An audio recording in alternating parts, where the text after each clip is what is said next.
साल 1453 कुस्तुनतुनिया यानी आज का इस्तांबुल।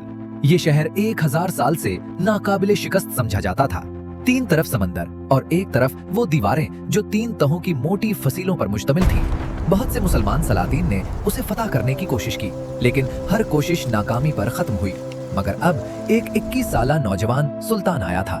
नाम था मोहम्मद। लोग उसे पागल कहते थे जब उसने ऐलान किया, मैं कुस्तुनतुनिया फतह करूंगा।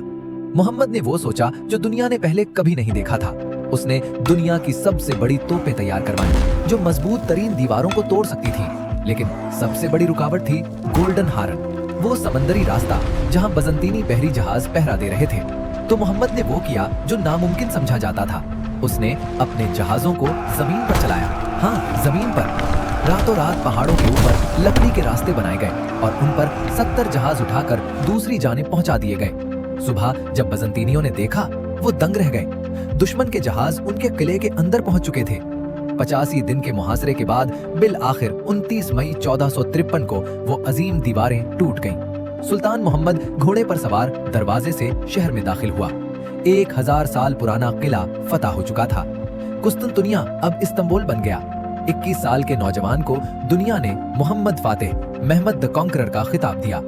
ये वो जंग थी जहां नामुमकिन मुमकिन बन गया और तारीख हमेशा के लिए बदल गई।